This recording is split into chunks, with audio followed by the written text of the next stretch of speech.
Graffiti Japan!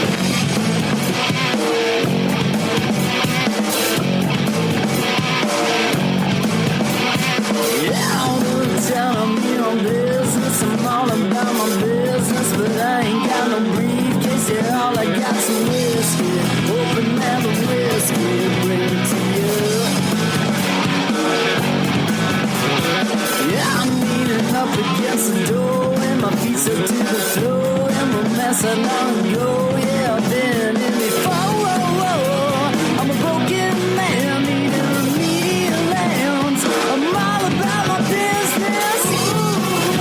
Let me love you till the morning. Let me love you till the morning, yeah. Please work, sweet Jesus. Sweet baby Jesus.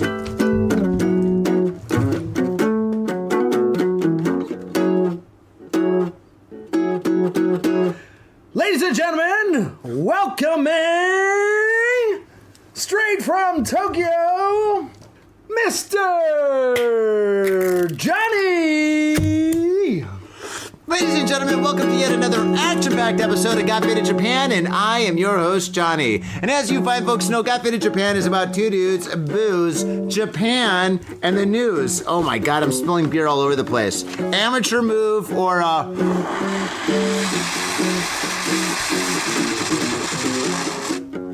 seasoned alcoholic, a little bit of both. Oh man, faders. This is episode number 745, if I'm not miscalculating, and that's all good because, you know, once you get past like episode 100, it's all downhill. It's all downhill. And actually today, this episode here is not downhill. It's not uphill. We're riding neutral, and we're riding with booze in our hands because holy smokes, we got beers, whiskeys, nitrogen beers, whatever this is. We got tons of beers, and it is absolutely fantastic. And faders, we are on location here live in Tokyo in the Mr. Positive, what is this? This is the Mr. Positive Studios? This is Mr. Positive's Harajuku office. This is the production office. We have a post suite in Azabu, right under Tokyo Tower. But this is where all the production stuff happens. And you can't, we've dressed this frame here to make it look like something cool, but what you can't see is that the other side of the camera is just stuff that we need for production, which is like coffee servers and fluoro vests and Segways and 360 cameras and Wow. Ronin and batteries and VFX mirror ball, and it's just a bunch of stuff in an office that we use for film shoots. But if you ever visit Mr. Positive, come to the Tokyo Tower office, because this is our view. Hey-o! This is the view from the Harajuku office here. This is the Harajuku office. I'm right in front of it. This is the Harajuku office view. That's the view out that window right there. And this is our rooftop in Azabu, which is directly under Tokyo Tower.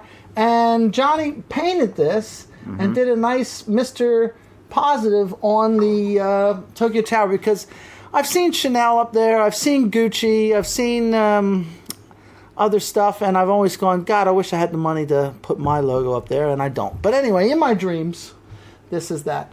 And Now then, you did. yes, we did. We got it. And You then absolutely did. Down here's a little nice little desk with a bottle of whiskey on it, which is what we like to do at the other office. So anyway, but we're here in the Harajuku office today because that's where the painting is, and Johnny painted it, and it's a nice backdrop for our podcast. Yep, absolutely. And thank you very much for hiring me and commissioning me to make this beautiful piece. I think this painting is absolutely spectacular. The colors are vibrant. The balance is just absolutely spectacular. The concept is gorgeous. It's a beautiful painting. I loved making it. And yeah, and the small one right there, they both go together, you know, regarding like the color scheme and the design and stuff. They're absolutely beautiful paintings. But this podcast is not about me. No, this podcast is about you, Peter. So Peter, President, CEO, creator, God. Oh, there we go. That's the view from this. So for all you guys watching this on YouTube, he's taking Harajuku? Harajuku. Azu. So all you guys watching this on the YouTubes, he just showed you the what you call the painting up in the camera and stuff. So you should definitely be checking us out on the YouTubes. But Peter, you It's an NFT. and what? No, I don't do it. I used to do NFTs, man. I sold like 20 of them, and now I'm just like. Fucking thing. Did you ever get into NFTs? No, not at all. You didn't? Stupidest thing ever. Really? I never saw 20. anything. Oh, did you? Yeah, Oh, you well, did. maybe like over 10, under 20. So like I never maybe saw like anything 17. I wanted to buy, and then at the same time, it's bizarre because I thought anyone could take a screen grab of it and they would own it too, in the same way that I.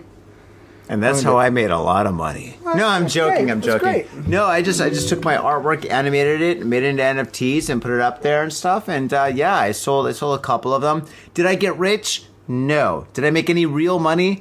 No. But did I have fun? Did I learn something? Yes and yes. So, you know, it was a fun experience, you know. I mean, everybody's talking about NFTs for like, 3 months? And yeah, I rode that wave. And I'm sure it'll come back, and I'm sure. I think that's. Think so? No. It's interesting. I don't want to get too deep into this, but when you see something like the .com boom in America when I was in my 20s, and all of a sudden like dogs.com was buying ads on the Super Bowl and everything was Pets.com. Pets.com. Pets.com. What the hell is going on here? Yeah. It'll never replace the stores or anything. And then sure enough, it did.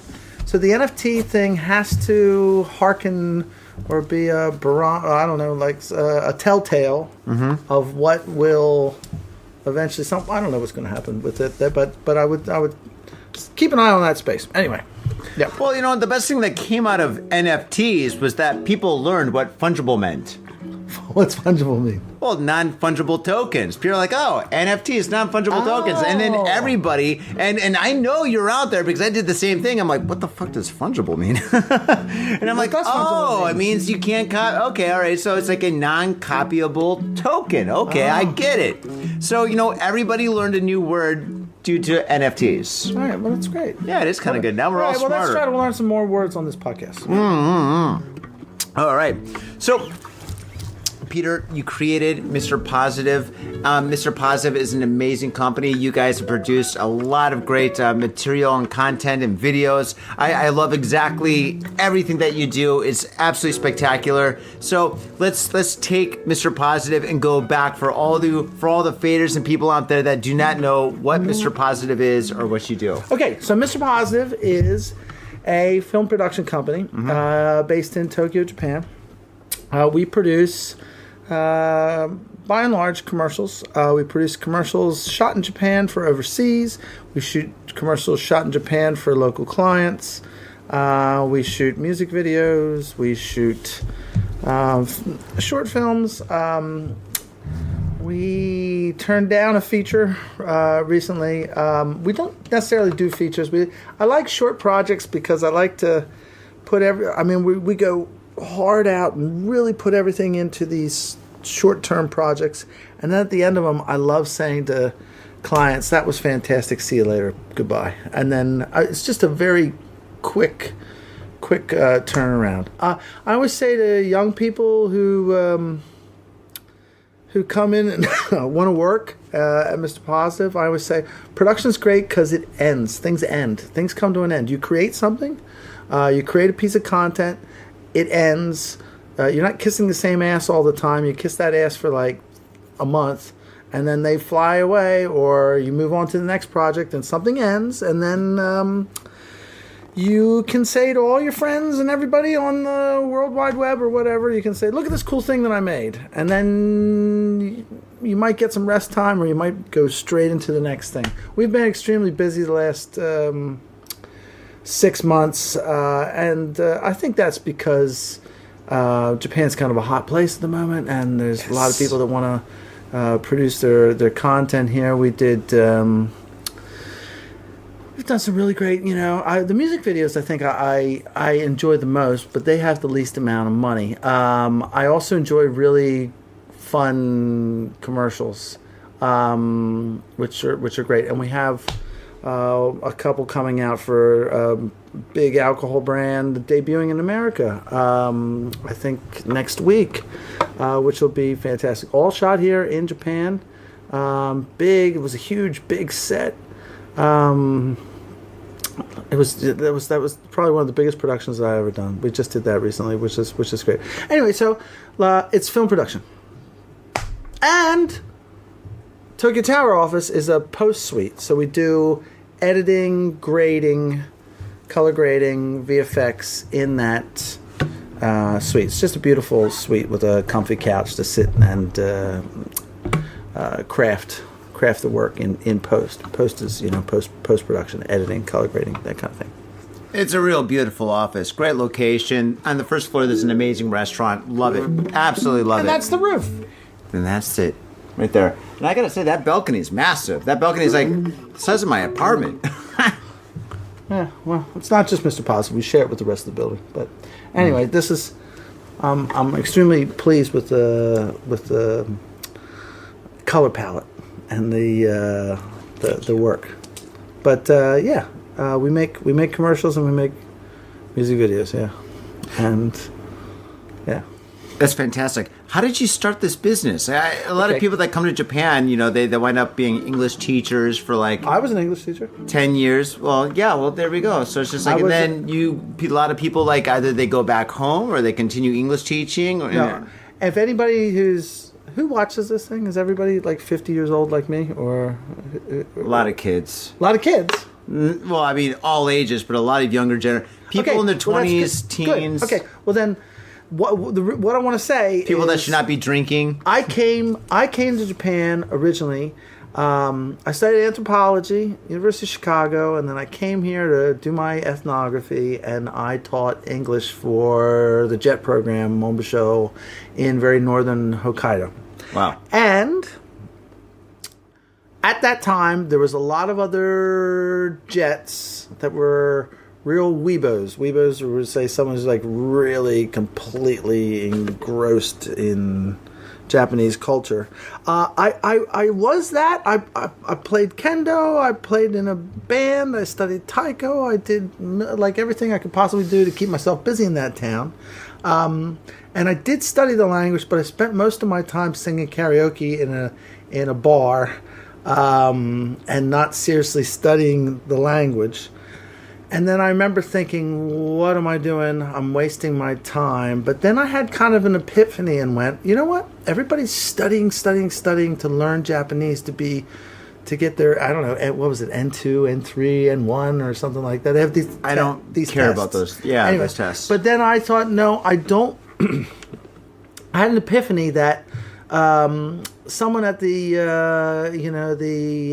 Intercontinental checking counter, he's completely fluent in both Japanese and English, and so is the guy at the American Express call center or whatever. And that really, if I wanted to make it in Japan, I needed to go away and come back with a skill that someone would walk around with a translator and then translate for me.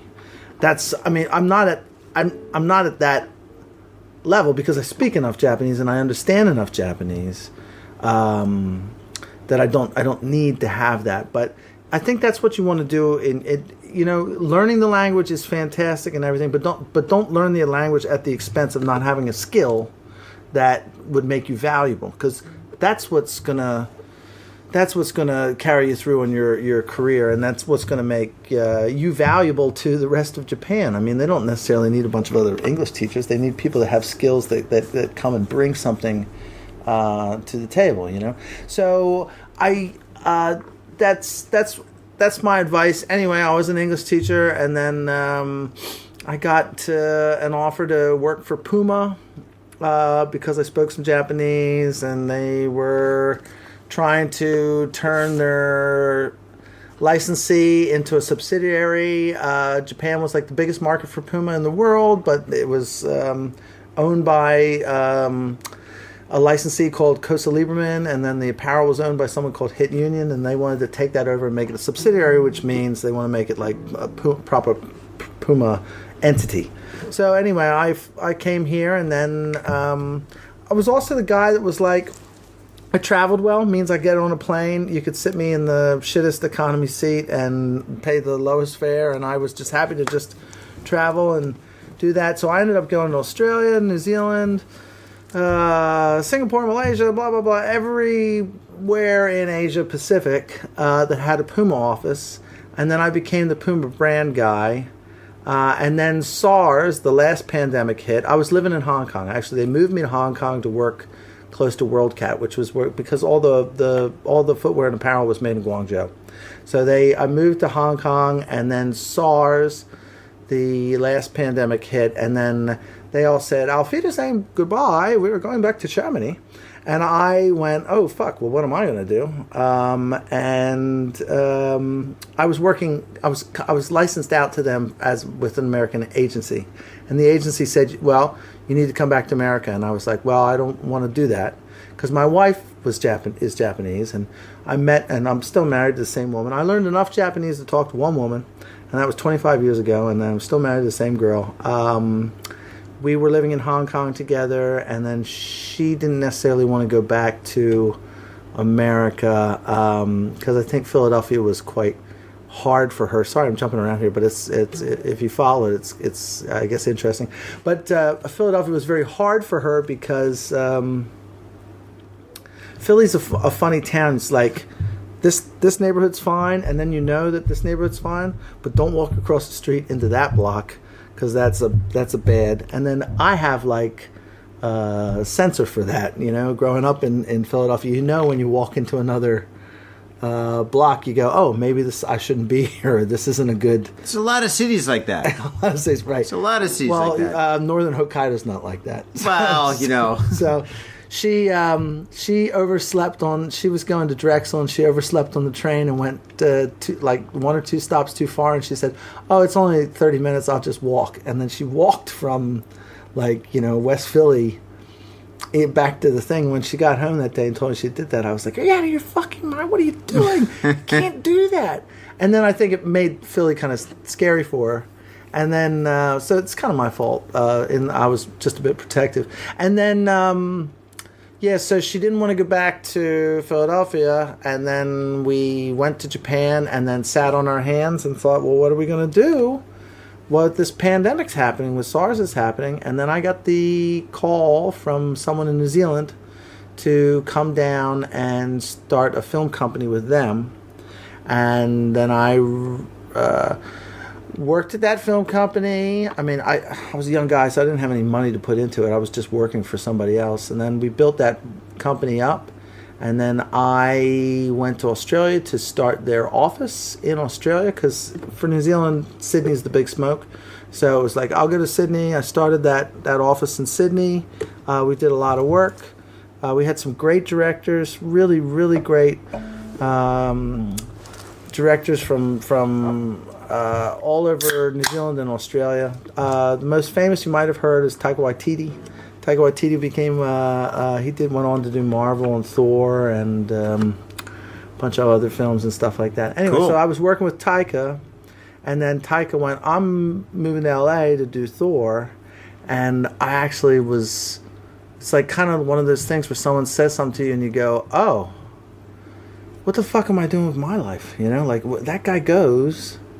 He's not coming back. He's going to go do feature films. He's not going to come back and do commercials. I mean, we're doing really funny commercials. Did this funny commercial with this masseuse. There was a man dressed as a female masseuse, and every time they did a close-up on his big hairy hand, it was so funny. And then she would say, "I'm a model," and of course the guy, she's massaging the guy, and the model, "Oh, you're a model, right? Yes, hand model." So many hand jobs, so many. He would write these scripts. They were very, very funny, and we did so much stuff. So anyway, when he said he was going to go to LA, I was like, well, what the fuck am I going to do? And then I was like, well, the Olympics are coming. The Rugby World Cup's coming, and that's followed by the Olympics. And I had kind of like a dangling carrot from a Japanese company to come up and work with them. And when I did that, I came up, and it really wasn't my cup of tea. And then I quit. And then my wife said, "What are you going to do?" And I said, I don't know. And then she said, "Well, you're Mr. Positive. I'm sure you'll figure it out." Because she's called me that kind of in a shitty way for 20 years of marriage. And then when she said that, I went, oh, that's the name. And I literally that night made a website called www.mrpositive.work, because that was the only thing that was available. And then that's still my website. And then the company just took off from there. And that's like almost 10 years ago. Bravo! And that's a show! Wow, oh my goodness. Jeez Louise. Okay, so yeah, there's so much to dissect from that. Oh my gosh, I don't even know where to start. But, okay, so you started Mr. Positive 10 years ago. After all that stuff happened. After coming up and having it all that be baloney. kind of a coming up. I mean, after is that still on? It's on. After coming up to Japan, and yeah, kind of walking into a shit sandwich. I wasn't. It was, it sounded like greatest thing to come and start a film company in Japan with an international film company in Japan. And when I did it, I just didn't gel with the management, the upper level management. And then for that, who does? And it was probably my time when I didn't want to be just working for somebody. So, yeah, but Peter, that's like a sign, kinda. When you're working at a company that you think is going to be like the best company ever, and it's kind of shitty. Maybe the management's not like the way you thought it would be and stuff. Not going to like put any words in anybody's mouth or anything like that. But it was just not what you thought it was going to be like. And so you're just like, you know what? This is the sign. This is it right here for me to do my own thing, right? Yeah.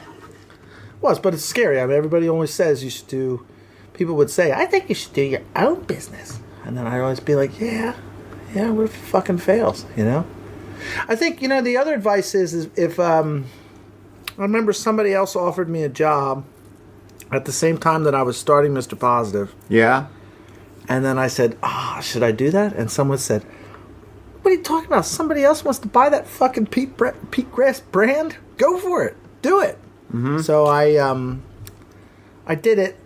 I did it for a bit, but I really was not. I just was in a point in my life where I just did not want to work with somebody. Or for somebody. For somebody. Yeah. No, I'm in the same boat. The other epiphany I had is I was talking to somebody last night about growing the business bigger, because I can't do everything.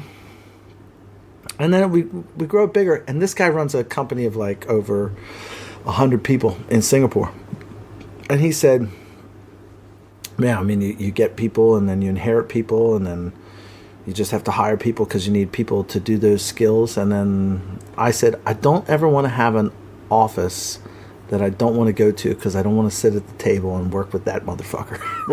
I want to keep working with. I just want to love and appreciate and be entertained and enjoy everybody that works at the company, rather than trying to get every single job and working with somebody that I don't like. You want to keep it positive.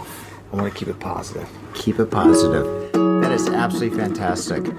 Man, all right, going back to like, people coming here as English teachers, that they come here just to be an English teacher to get their foot in the door in Japan and stuff. What would you recommend for somebody that wanted to start their own business or do something different, other than learning Japanese, of course? I would say if you want to start your own business in Japan, number one thing is to go. First of all, it's very simple. Just go and set yourself up as a sole proprietor. It's literally a thing that you do at the tax office. And then once you're a sole proprietor, that's your business. You are your business. Your business is your name. John Doe. Yes. And then once you have that, then you can just act as a business.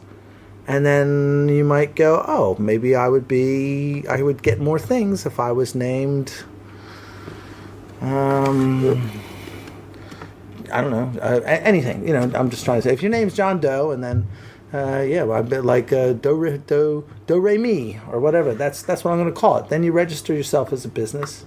To register yourself as a business, then you can be a KK or you can be a GK or whatever, and that's all technical stuff, and you figure that out. But just start off as a sole proprietor. And then I think if you start off as a sole proprietor, you will know if you have a business or not. I talked to a tax accountant when I was at the Japanese company, and I was like, I think I'm going to try to start a business. How do I do that? And he was like, just go and sign up as a sole proprietor. And then he said,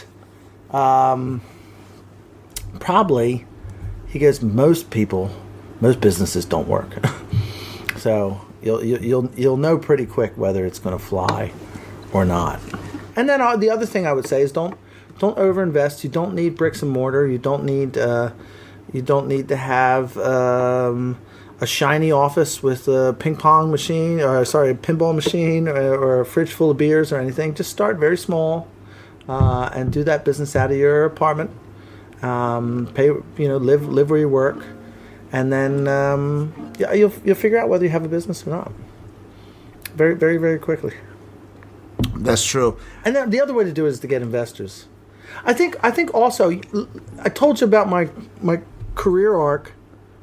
I think that career arc was, I met a lot of people along the way, and I had a very good reputation. I never ripped anybody off. I never not paid anybody. I never did any dirty business. And that goes a long way. Then suddenly, 20 years later, someone might need someone in Japan, and they will think, oh, I know that guy. And they won't think of that guy if they go, oh, I know someone in Japan, but he's a jerk, or he's a thief. A con artist. There's a lot of con artists here in Japan. You got to be really careful of these guys too. There are. I had to deal with a con artist. Oh God, not even going to talk about it. But God, con artists are the worst. They're the worst. So, what's a typical day like? Oh God, at the moment it's awful. Every day is wake up, instantly look at your phone, try to clean all the messages on the apps, and then get a survey of the email, like read the emails, and then I go and I make a cup of coffee, and so I'm just processing what I have to fucking do next, and then literally I sit in the chair and just type emails day in and day out, and then a lot of times I sleep in that chair. I feel really bad sending all the emails that I send you. Oh my God. Yeah. And then I'm going to start faxing you. Just because people want everything instantly. It's like, hey, can I get a quote for that? And sure I can. I need it tomorrow. Everything's instant. It's just, that's really changed in the business. There's no time. Can you deliver something tomorrow? It's always tomorrow. So that means that everything has to be done today, which means everything can't be done in a day, which means that you don't sleep. Now, that's the prep. And then when a shoot's on, then it's like wake up at 6 a.m.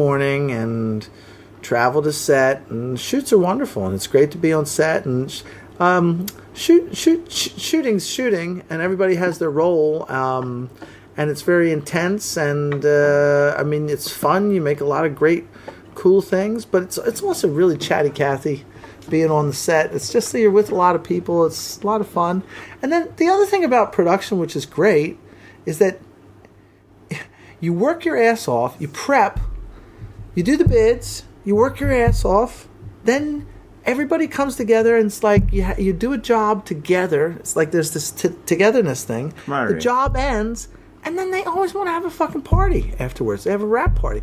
We just did a job where we had to buy a 50 kg tuna. I'm out of here. And then we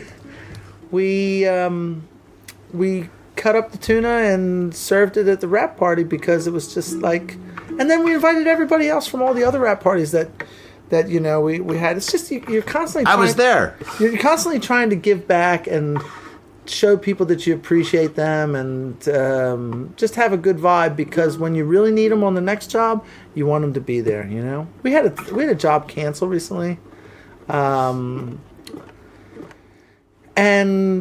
there was no question that I was gonna try to wiggle out and not pay anybody who worked on the job. The instant thing I did was taking the risk with Mr. Positive takes a risk with a client. They cancel. Of course, I'm chasing them for the money, but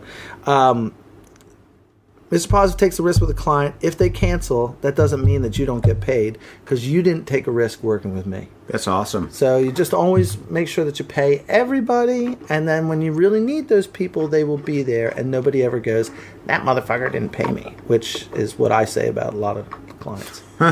Don't say any names. No, I won't say any names. Wasn't me. No. Oh, man. That's crazy. In Tokyo and craving soul food, we've got just the place for you. Soul Food House in Azabu Check out what we do at soulfoodhouse.com. Come by and taste the love. We look forward to feeding you. Are you in Harajuku with some out-of-town friends or your family or significant others? Yeah! Do you want to chill and drink beer and eat sandwiches while your friends overpay for glitter unicorn socks? Yeah! And the flavor's gonna make you complete at Harry's Sandwich Company. So come on down to Harry's Sandwich Company in the heart of Harajuku, right off Takeshita Street. See you there! Yo, what's up, Faders? Got Faded Japan has got a new sponsor. Our new sponsor is Gamuso Bar, located in Asagaya, Tokyo. If you're kicking it in Tokyo and you want to get your groove on, get your fade on, you better get your ass down to Gamuso. Gamuso is located in Asagaya. It's about 11 minutes from Shinjuku Station on the Chuo line. Gamuso has weekly bands, weekly performances. And hell, if you got your own event and you want to hold it at Gamuso, we'd love to host you. So contact Gamuso at www.gamuso.com. That's www.gamuso.com. That's right, Gamuso has not only beers in the bottle, but beers on tap. We've got every drink you want, so come on down to Gamuso. Gamuso, and if I'm working, tip me. Have your attention, please. Attention. Hey, yo, what's up, Vaders? Johnny here. You know I love booze and news, but I also love art. So come on down to thespiltink.com and check my art out. I've got tons of stuff there for you to check out. I've got paintings, I got prints, I got videos. And I tell you what, if you like a painting, I could probably sell it to you. And I tell you what, if I can't sell you that painting, I will definitely sell you a print. I've got prints of all my work. Prints are about 2,000 yen each, about $20. But if you buy two, you get the third one for free. So come on down to thespiltink.com. Yo, and on top of that, I'm looking for commissioned work. So if there's something that you want me to do, I can make it for you. Just check out my stuff and see if you like my style. And if you like my style, I can definitely paint you anything on canvas, paper, whatever. I've done it all. So come on down to thespiltink.com. That is THESPILTINK.com. Thespiltink.com. Proper. Mitsuya Liquors. Yo, what's up, faders? If you're in Asia, if you're in Japan, if you're in Tokyo, if you're in Asagaya, you better get down to Mitsuya Liquors. That's right, for the most affordable prices in Japan, you can get over 300 different kinds of beer. That's right, over 300 different kinds of beer. And of course, they got all the shochu you need, all the sake you need, and of course, they got wine from California to Italy to France to New Zealand. They got it all. When I say they got it all, they really, seriously got it all. There's no joke about that. So get down to Mitsuya Liquors. And if you go in there and you say, Got Faded Japan, you will be more than welcome to go into their back room and drink those beers that you just purchased. That's right, Got Faded Japan at Mitsuya Liquors. And 3 times a week, they have a sushi chef there. So get your sushi on, get your drink on, get your fade on, and come on down to Mitsuya Liquors, located comfortably in Asagaya, about 5-minute walk from the station. Mitsuya Liquors. Do you have any, like, FUBAR stories? What is food fucked up beyond all recognition? Yeah, it's from Vietnam. It's like a nom term. Used to be a jungle bar, like jungle, like Goldie. Oh, dude, I know Goldie. There used to be a Goldie bar, like a jungle drum and bass bar. Metalheads, yeah. In New Zealand called Food Bar. That's how I know that. That's interesting. Fucked up with, what, like a crazy rap party? Well, like a crazy, like, all right, in Or your a crazy business, production what would story? be, yeah, a crazy production story. Like, I mean, I mean, I've been on this podcast where I talked about like live painting recently, where I've almost died by being like murdered on the street or falling through like windows and stuff. So it's just like, I mean, that's a little extreme, but the thing is just like, do you have any stories, whatever, where it's just like you had like everything was all set up, you went on set, and it's just like everything fell apart, one thing after another. It's been like dominoes, cats and dogs. Yeah. In New Zealand, no clients though. Don't not really in Japan. For when I worked at Curious, I had a bunch of stories like that. One in New Zealand was it was a beer brand. They had the talent fly in. He was like this big name talent from Australia. He came to Auckland, New Zealand. We all went out and had nice dinner, and then I think had another couple drinks, and then it's a shoot day tomorrow, so everybody's got to go to bed. So good night, good night, good night, good night. Close the door. That guy waited for like 5 minutes, and then opened up the door again, and then went out. And then the talent, the main talent, the main guy, you know. Was it Mel Gibson? No, it was just some. It was kind of a big name actor, but anyway, he got in a taxi and he went to South Auckland to buy drugs, and then he got in some kind of fight and he got his nose broken and a black eye. What? It was Mel. That's a Mel thing to do. Well, minus the D word, but yeah. So that's a panic situation. Oh my God, we got to get somebody else to fulfill that role. The other one was that I always like to tell is we did a thing where we had to blow up this thing. The idea was don't quit your day job. Quit your day job. Quit it. Show. I won't say the brand, but show this brand what you can do, your special skill, which was like beer pong, or I don't know, like being able to make your ears. Wait, this is the concept? Concept. Okay, got it. If you have an amazing talent, tell 9090 Beer Company what that talent is, and we will pay you. We will pay your salary for the next year to develop that stupid talent. And it just had to be like the stupidest thing. It had to be like beer pong or something like that. And it was a really funny concept. But we had to blow up an office. We built an office out in the countryside, and they put $10,000 worth of explosives in this. In Japan? No, this was in Australia. Oh, I was going to be like, holy smokes. And then they blew it up, but it was on an early red camera. And they blew it up, and everyone was like, oh my God, wow, play it back. And on the early red cameras, there was very close, delete and replay was very close, and the guy fucking deleted the footage. Really? And everybody... Can you say fired? Yeah. Everybody was like freaking out. Oh, I had another thing. I had a thing here in Japan one time too. DOPs, with director of photography, yeah. cinematographers, they always want to play with the biggest toys. And they wanted to shoot surfing. I mean, this guy's a real moron, really. He wanted to shoot surfing with a Alexa 35, which is a huge camera. And it basically needed like this Nautilus and like 3 guys to like take it. It had to be pressurized to get under the water and everything. Whereas in Australia, surfing's, just with a little red camera, a little Komodo, like kind of... The Red Dragon, right? Yeah, yes. Red Dragon, so it's very, very small, compact. Mm-hmm. Yeah, it's heavy, but it's like this big. This guy kept telling me, I have to shoot the Alexa 35 because it won't match. If I don't shoot that, none of the other footage will match. And I said to him, well, the drone doesn't have a Alexa 35 on it, so, I mean... we don't have to shoot everything on Alexa 35. No. It's really important. Everything has to match. Well, sunrise was coming up. I was in the water with a GoPro, 4K, shooting the sunrise. It was like the surfboard's right there that we used. That's a cool surfboard. But sun's coming up, and I was like, get in the water. And then that's the other thing on Japanese shoots. I mean, I said, okay, just everyone's got to get in the water. Hi, okay, just... Please be patient. No. And I was like, get in the fucking water.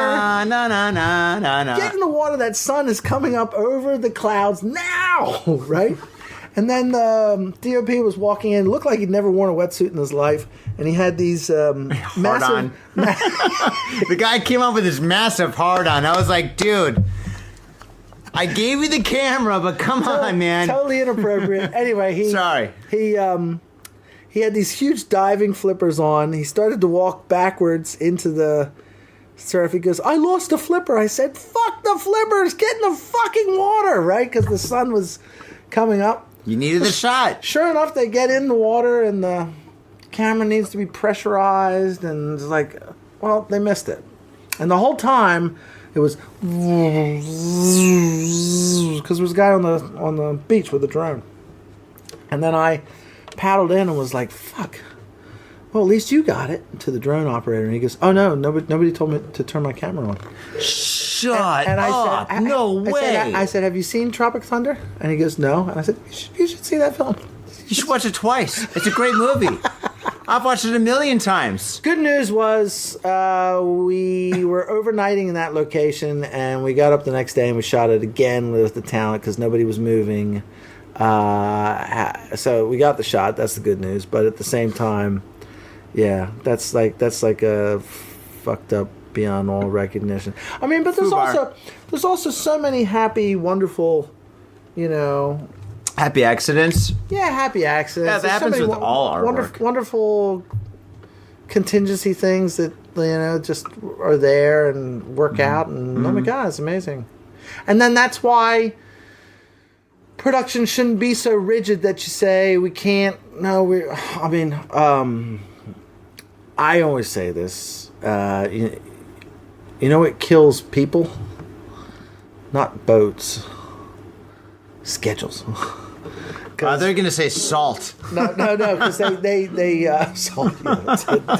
Diabetes. I got a problem with salt right now. No, but you know what I mean. It's like people always think that like the boating accidents are what kill people, and it's that they have to get out at this time or they have to get back at this time, and people just don't wait and say, I'm not going to risk it, and I'm going to take time. I always say what fucks up jobs sometimes is the schedules, because people don't allow the serendipity of saying, oh my god, look at that gorgeous tree or what, I don't know, whatever, and then let's just make it plan.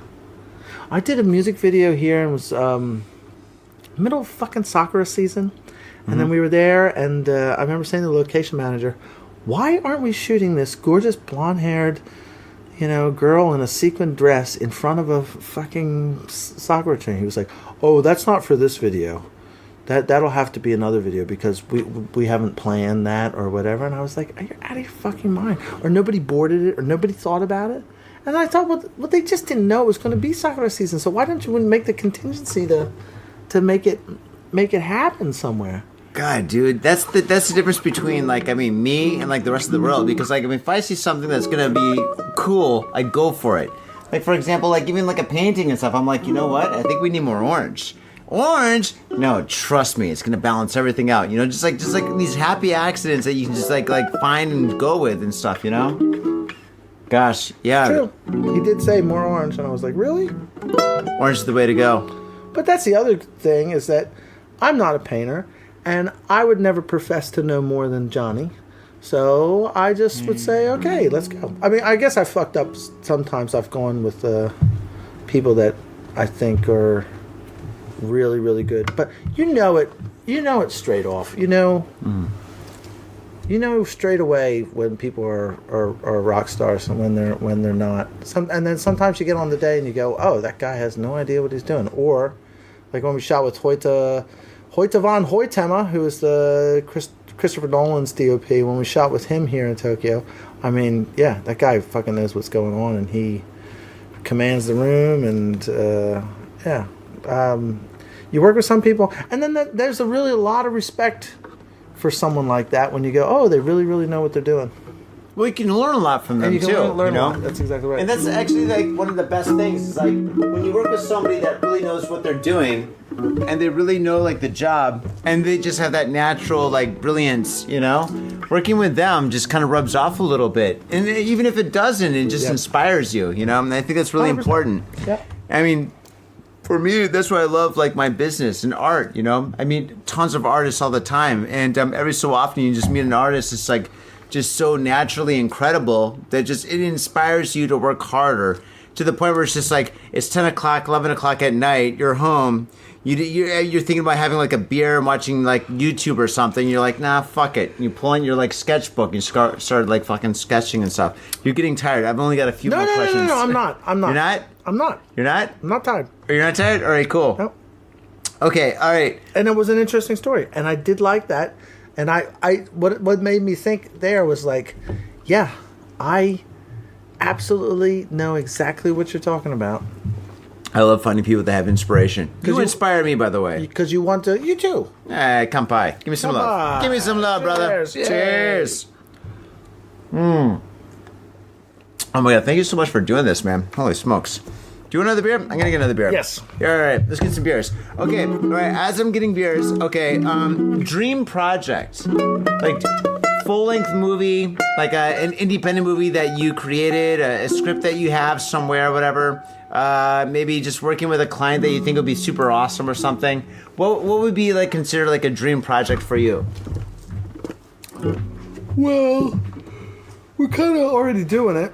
I'm doing a job at the moment. It's a good answer. That we shot in Pakistan, Thailand, Vietnam, and China. Whoa. But I was too busy on everything else that I couldn't go on the shoot. And that really bothered me because having studied anthropology and having, traveled around a lot, I really love to go somewhere I've never been before. I don't need to go to Shanghai. Of course, it would be something different. Shooting in Shanghai, and I have shot in Vietnam before, and I have shot in Thailand before, but I've shot in Beijing, but I haven't shot in Shanghai, and that would have been fun, of course. But going to Pakistan, I'm really fucking pissed off that I missed the opportunity to go to Pakistan because I was just too busy. I'd go for the food. So yeah, I would. Food's gotta be awesome. It's gonna be awesome. Yeah. And then the guy that I traveled with was like, he's French. And don't be offended if I do the accent. But he was like, I am not going to eat anything in Pakistan. No, it's more like, I am not going to eat anything. No, I'm joking. Sorry. We got French listeners and viewers. Sorry, guys. Merci beaucoup. C'est la vie. C'est la pour coller. It's more like, Oui.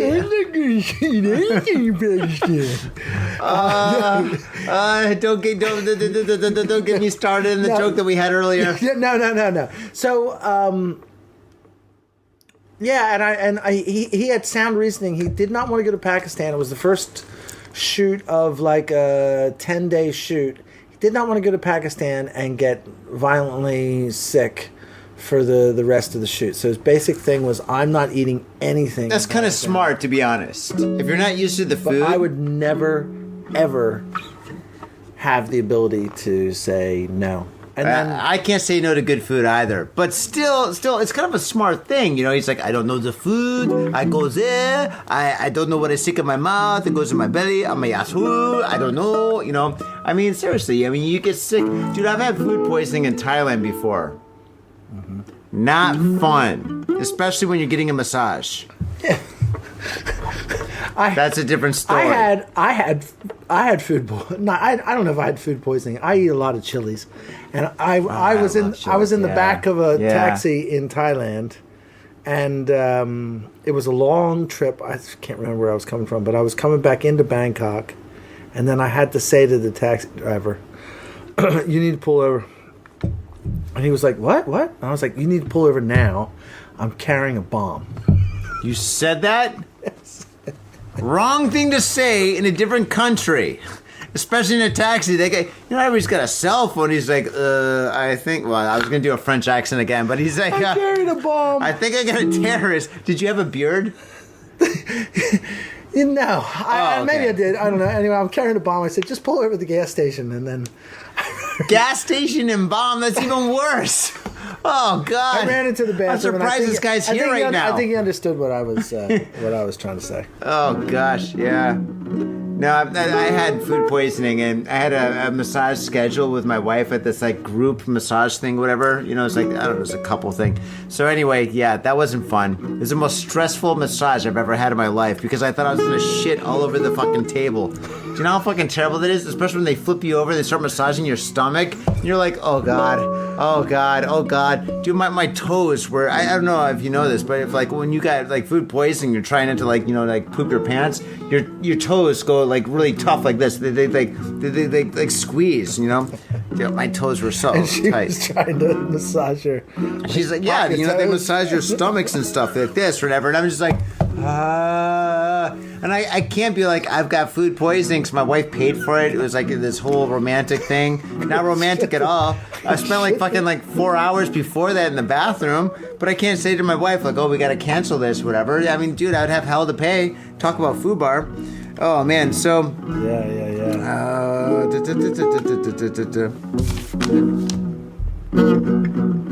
okay, we kind of talked about this a little bit before, but I just want to emphasize. All right, what advice would you give to anybody that wants to get involved in like the film business or photography or this kind of a business here in Japan? That's not Japanese. Get into hospitality first. Work as a waiter. Work as in hospitality. Because that's the best part of it. If you've got the goods, if you've got the eye, you'll take great pictures, and then you should you should assist for another photographer and learn what the process is and learn how they get jobs and learn how they invoice and everything, and that's fine. Same on a film set or whatever. Work as a PA and then work as a PM and production. So PA is production assistant, and then PM is production manager, and then you can work your way up the ladder. Mm-hmm. But if you don't know how to multitask, and if you don't know how to just be like, yeah, okay, all right, I got it, I can do it. We hired someone recently who's come out of, I think, just a very normal Japanese business environment. And I think she's really struggling because then she has a task and then she sits at a desk and she inputs numbers or whatever, and then nobody, she has to hit her quota, and then she goes, it's not like production's like waiting tables. Hey, can I want a fettuccine alfredo, I want a large deep dish pizza, and I want salad. And then actually, no, I've changed, and as you're walking back to get the fucking salad, somebody goes, hey, can I have some more napkins? Or, hey, can I have some more? And it's just that kind of multitasking. We talk about it all the time, is that people that are waiters or in hospitality are very, very good. And then I've pushed my kids to do that work. And my daughter has done it in America. It's also a good way to learn how to deal with it. I always say, working as a waiter, you learn how to deal with anybody. You don't choose who you sit down, who you work with.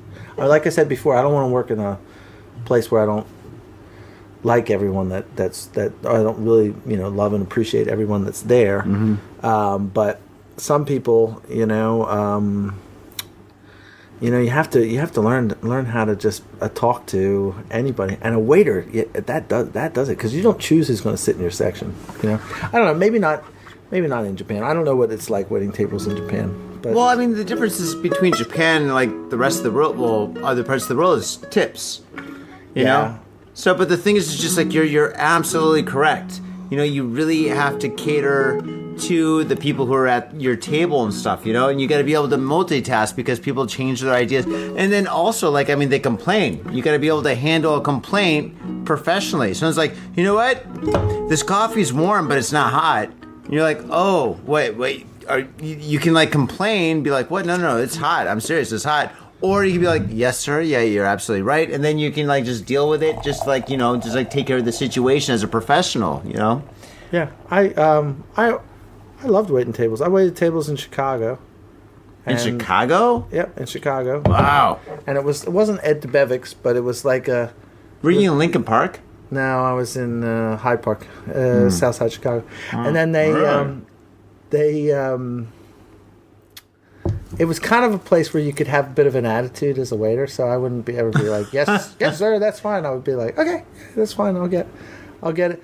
But I can't imagine you having an attitude. I remember, Louis Farrakhan and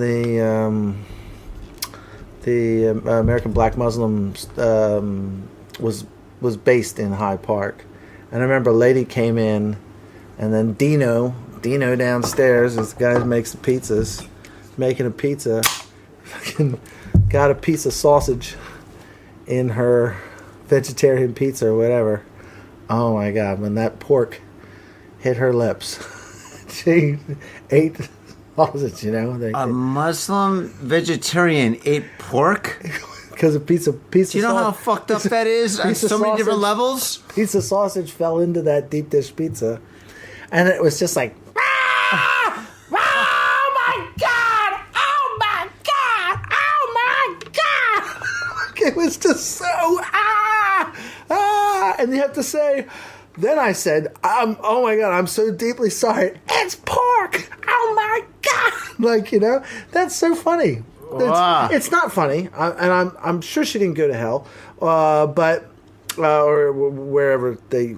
Sorry, man. I'm not religious, so I don't know. I'm not being insensitive to religion, but she ate the pork, and it was a crisis, And then so you have to deal with it. Oh, another fucking I'm kind of funny disappointed because I thought it'd be awesome if you're like, she ate the pork and she was like, she loved it, delicious. She was just like, this is what it's like. Nobody told me.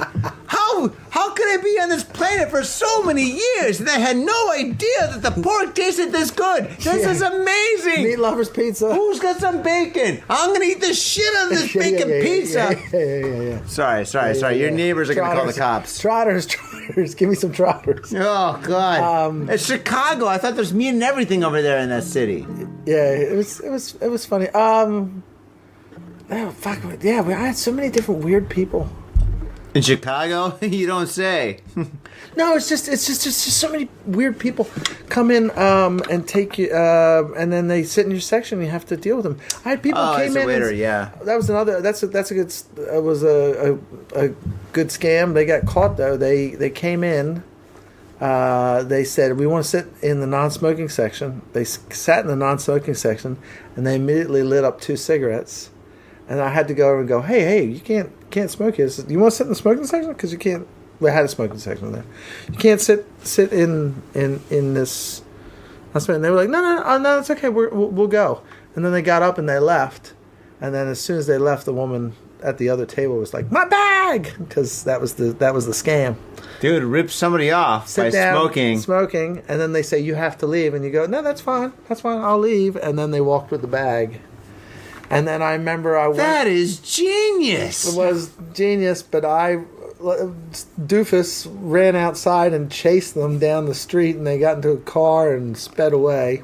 And I got the license plate number, and I called the cops, and they got him. And they came back and gave the lady the bag, and she was like, if you ever want to come to Milwaukee, I will definitely take care of you. And where's Milwaukee? I've never wanted to go to Milwaukee. No, that's a joke. I'd love to go to Milwaukee. I'd love to go anywhere. I've been there. It smells great. I bet it's great. I'd love to go there.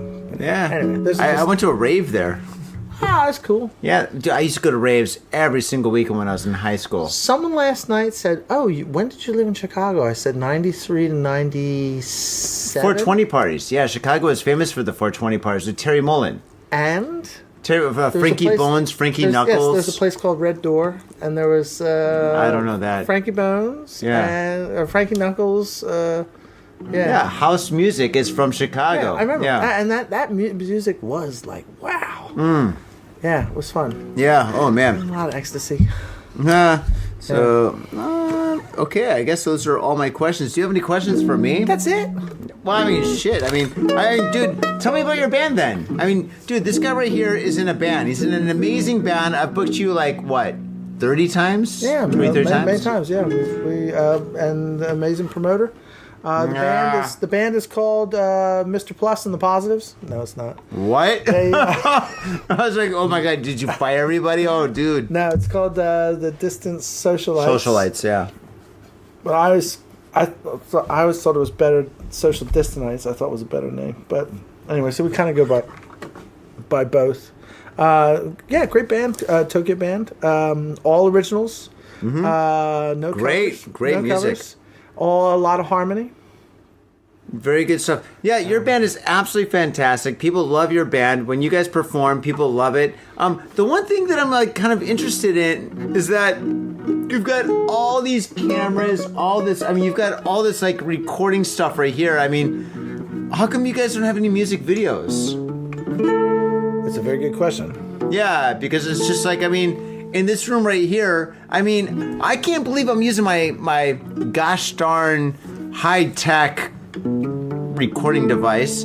But it's just like I mean, with you with all the stuff here, you guys should definitely have some amazing videos. I mean, you love the sea, you love piers and stuff, you love boats. I mean, why not have something like Duran Duran, like Hungry Like the Wolf, or maybe a 1980s like Hungry Like the Wolf rip off, where you guys are ripping off them, it's like that video. But did you know Duran Duran, the Hungry Like the Wolf, the original video had girls with their boobs hanging out and stuff? It was like a fucking dirty video, right? So fucking MTV couldn't play their fucking videos and shit. Really? So yeah, dude, look it up, man. Hungry Like the Wolf, or was it Rio? It's either Rio or Hungry Like the Wolf. It's one of their major songs. I remember. But it was they had they're in Rio, and there's a nude beach. I'm sure it was Rio. It was a nude beach and stuff, right? No, saying, yeah. Rio de Janeiro, but they sang about the Rio Grande. It's funny. I used to wake up when I was I would have been 5 years old or something, run downstairs to the watch, because they only played music videos on Channel 17 at 6 in the morning. And the music videos we watched were Girls Just Want to Have Fun, Cyndi Lauper, Let's Dance, David Bowie. Yeah. The Eurythmics, there was that one. Yeah. Dun. Probably Billie Jean also. I'm sure Billie Jean was up there. Michael Jackson always had those big videos he did. Yeah. Same generation, yeah. Yeah, I remember. Different parts of the country, though. It was before though. MTV. So you're from Philadelphia? Yeah. Okay, cool. So I'm Michigan. So in Michigan, we'd have cartoons from 3 o'clock until 4:30, 5 o'clock back in the day. Then after that, there was a music video kind of station that was on. This is before MTV. And so, my mom, I'd be watching, G.I. Joe, G.I. Joe. I'm watching that, and then after that, my mom's like, get the fuck out of my way, dick. I'm like, ah! My mom's like, shh. And she would, watch, the music videos. Ah. She never called me a dick. She called me a lot of things, but not a dick. I was thinking it's probably why I like David Bowie, because he would play China Girl, Let's Dance was on those. Queen was big. Queen was big with Ready to Gaga, Ready to Goo Goo. They're in a car and they're driving around or something. Yeah, and then when he was the housewife with the vacuum cleaner, I think that was. I can't remember. Another One that Bites one, the Dust, maybe, or whatever. Yeah, fun, really fun. Yeah, so the band. The band's great. I love the band. We don't do any videos. We digress. The reason we don't do any videos is because the rest of the band is just butt ugly, and I just don't want to. I'm out of here. It's been a great show. Thank you so much for tuning in. Yes, if you want to subscribe or you want to see anything by Mr. Positive, kind of negative at this point, but yeah, no problem. No, totally joking. I know, it's funny. No, we should do a music video. You totally should. At least one or two. I'm thinking about something on the sea. I mean, you guys all love boats and stuff. I mean, something on the pier. And Duran Duran would be absolutely fantastic since the weather's getting nice, I know. I just don't. I'm not sure if we have the songs. I just always try to think what. They used to play this song. It's like the song that they'd written when I first joined them. Mm-hmm. It was had a train vibe, and I remember thinking, oh, that would make a nice. Oh, a video on the train. That'd be kind of cool. The whole thing was about a train, and that was kind of cool, and maybe that would work. I love the what was the Duran Duran one? It wasn't Rio. What was the other one? Hungry Like the Wolf. Hungry Like the Wolf. Now, what was the one on the boat? Anyway, I'd love to do a video like that. I think we just have to think of the right song to do it. I do have one. I do have one that I always try to play with the band, and that I think would make a great video, and I think would be really, really popular in 2024. But it just hasn't been a hit. Why can't I be gay? Why can't I go the other way? You know, I'm drinking twice as much as you right now. I know, but I do think that song would be super popular. Wait, no, that's the song? No, I've said to the band, that would be a #1 fucking hit. Why Can't I Be Gay? In Mardi Gras or something like that. Okay, we've had many deep conversations regarding the Dead Milkmen, and I think that the influence is like fucking like super like fish hooks deep into your soul, because the thing is like... I think it's very funny. Why can't I be gay? Yeah, I got a shotgun in my pocket and I don't care what you say. It's like, what the fuck? But yeah, it's Dead Milkman-esque. That would be really that would be a fun. That would be a super hit. I know your band members, and I know two that would disagree with that. Yeah, they just. They'd be like, no. I said to him, it's not a call for help. It's not like it's a call for help. No, it's a call for redemption. It's not a call for anything. It's just a funny thing to say. It's just like, why can't I be gay? And by gay, you can substitute. Oh shit, dude! I'm gonna dig Why my can't grave. I go the other way? I just thought it was a very funny thing. We have a lot of good songs. You do have a lot of great songs. But I'd like to have more. I love Frank Zappa. Yeah. Don't eat the yellow snow. Watch out where the Huskies go. Yeah. I like the Zappa stuff. I think he's got a great He's a genius. Sense of humor and everything. Yeah. But his songs too aren't very 2024. That's for sure. They're very. Well, fuck 2024. Yeah. Fuck like the being PC and politically correct. All the people that are PC and politically correct right now are gonna be fucking like looking like assholes in the next like 5 or 10 years. You know. I always think that the that's... pendulum always goes the other way. So all those people are just like all like a super like PC.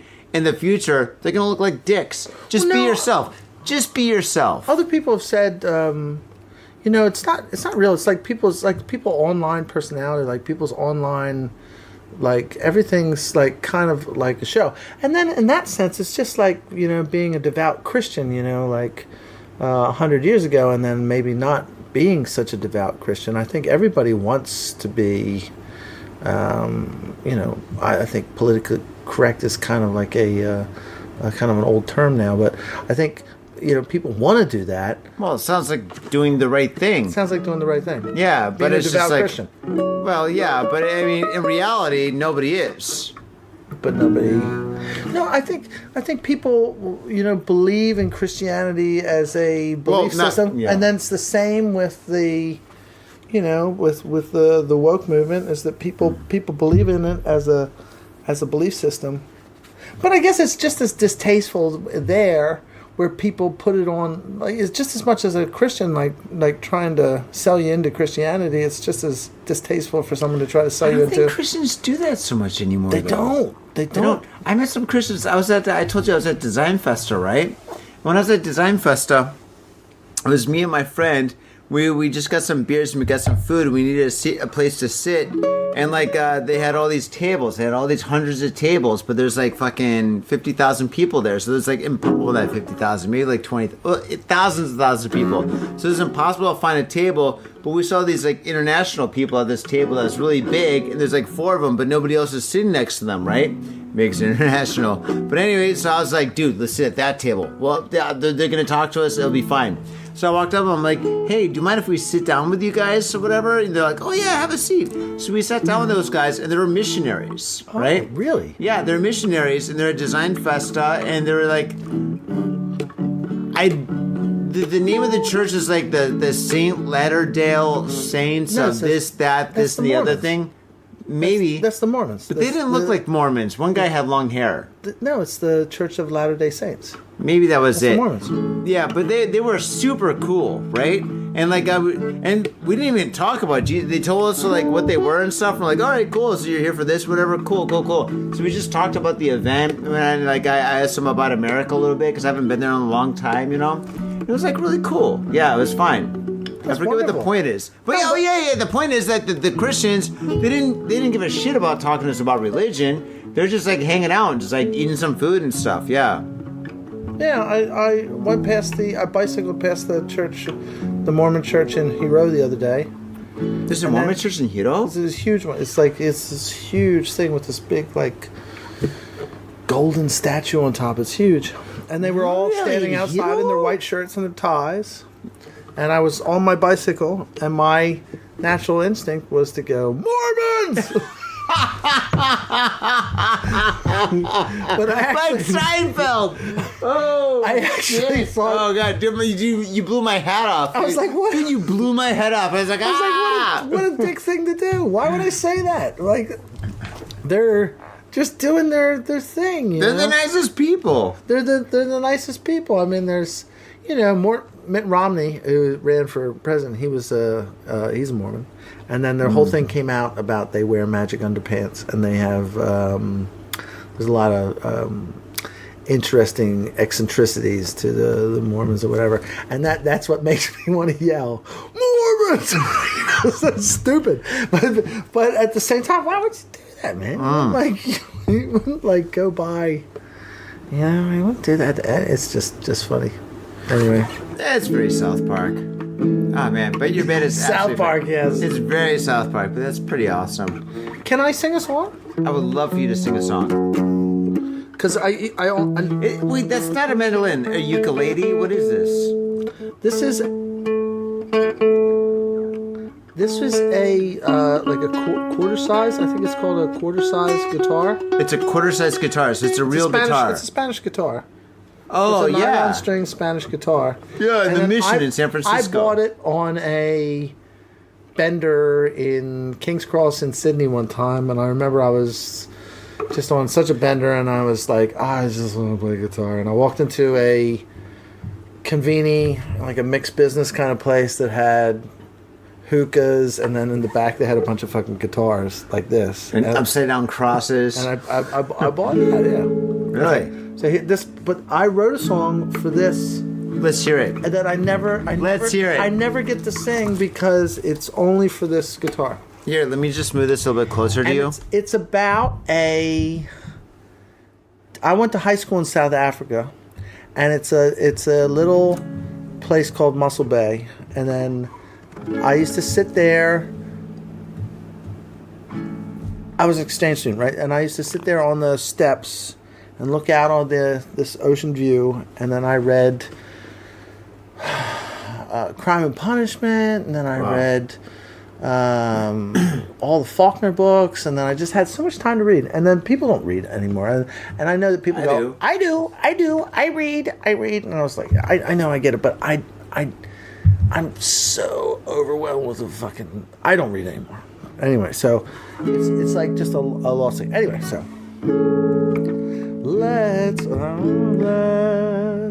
let's go. Oh, here we go. I know where we can go today. Let's go to Muscle Bay today.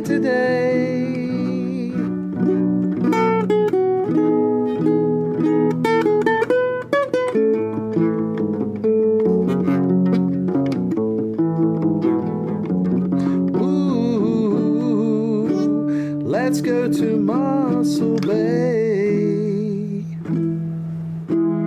I know where we can go today. Let's go to Muscle Bay today. Just for the day.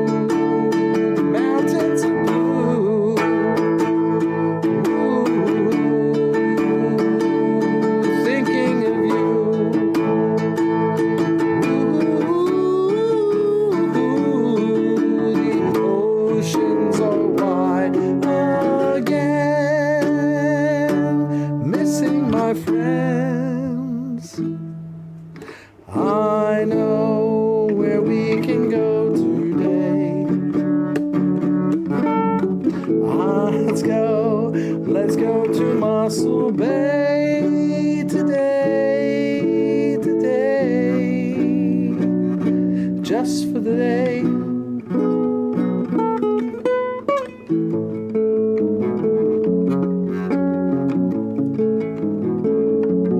Ooh, let's go to Mossel Bay. Yeah, what's up? Oh my God. Peter, I can't think of a better way to end the podcast other than that. That is absolutely spectacular. You fucking killed it, man. Dude, thank you so much.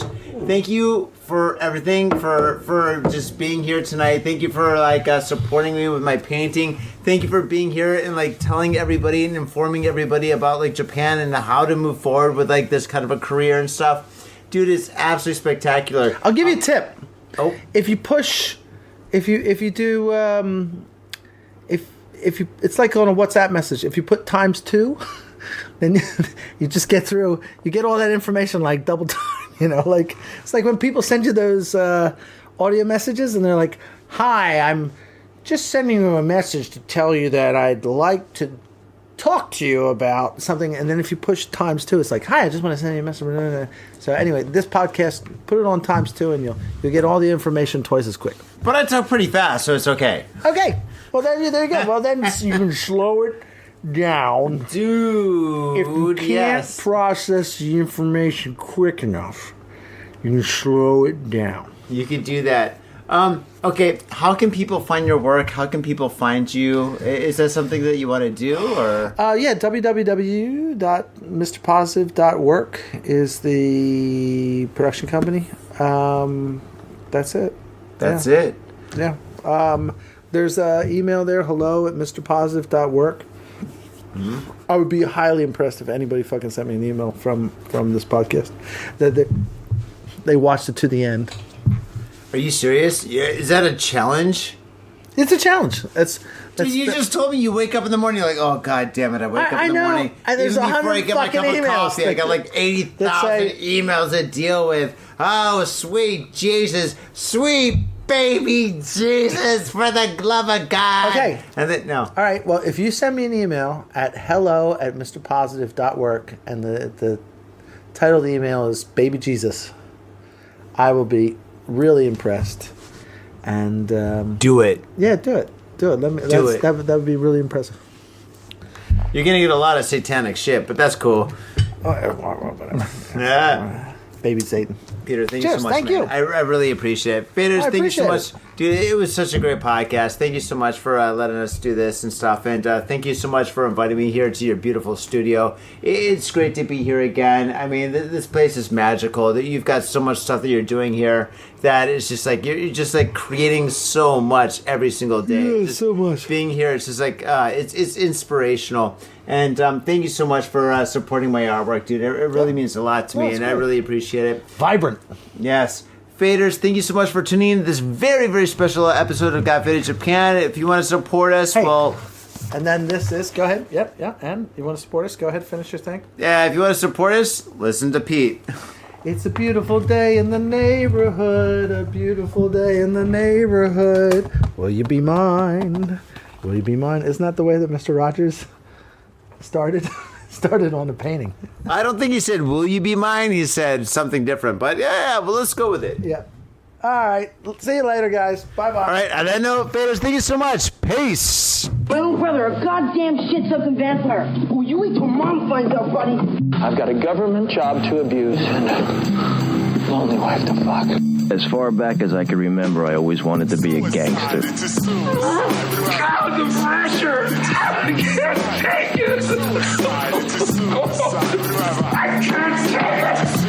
I can't stand to it! You sure excuse me? We're going freaking! We came, we saw, we kicked his ass! Your move, creep. Man, I will never forgive your ass for this shit. This is some fucked up repugnant shit. Suicide. Fuck it, dude. Let's go bold.